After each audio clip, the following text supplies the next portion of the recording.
Hello and welcome to the Temple of Tomes with your host, Indie Comics Jones. Today is November 18th, 2022. This is episode 551.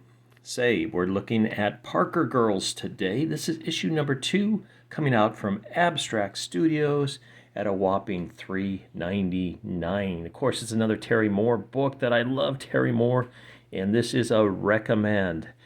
Look on the cover here. I believe we have the boss girl of the Parker Girls. This is kind of a Black Ops, Charlie's Angels, private detective agency type thing, but they deal with mostly the elite and rich. And I'm not sure what her name is. There's many Parker Girls so far. I know there's one named Kelly. I think her name is Tamby. Will probably be introduced to their names more often within this book. There's a couple side stories going on. One has to do with a murder of one of the Parker girls, and the other one has to do with a con going wrong. So we'll figure all that out, I'm sure, by the end of this story. Cover very nice. You see the private jet whisking them away to all the adventures that they may have and all the jobs that they must take on. Okay, like I said, this is Terry Moore, so he does the writing, the art, the line art, the inking, and did I say lettering already? He does the lettering too. His wife takes care of the business end. Brian Miller does the coloring on the covers. It's a black and white story, but he handles black and white. His line art is, in my opinion, superb. Hand lettered, by the way, not using any kind of computer programming. So let's get into it. And we start off with an ad with Echo, recommended book as well, sci-fi story. We get a little blurb. This actually happened in the first issue, and he's got a quote from Zig Ziglar, the famous he was kind of like a guy, a self-improvement type guy from maybe the 60s, 70s, and 80s. He's like Tony Robbins. Think of Tony Robbins. Okay, so this is the guy that a con was played on by the Parker Girls, but he had embezzled $10 million in crypto, apparently. Or no, they converted it to crypto. I'm sorry. Okay, so his story continues. He's found out that he's been ripped off, and now he's really feeling bad because knows he's in big trouble. They'll be caught for the embezzlement. Actually, the people that he embezzled from sent the Parker Girls out to catch him, and he is himself captured, taken out somewhere in the desert, I'm assuming. Way out in the desert. Meantime, we have another Parker girl. I don't remember which one this is. It's another side story in here, subplot that has been revealed. And she is introduced to a younger girl. I don't remember if they're sisters or she's a friend of her sister, but it has something to do with Francine. And I believe Francine is from way back in the Strangers in Paradise story. Francine, as far as the story has gone, is not in this as yet. So we get a flashback of her sister breaking up. Not breaking up, but just their last time they met, I guess. And it's a little... I like how he made the flashback a little lighter. So it stands out, but it's not super... There's no like wiggly lines or anything like a Wayne's World type thing. Now, the thing about Terry Moore, when he writes his women, they are flawed for some reason, for some relationship in the past, and their emotions come out very subtly.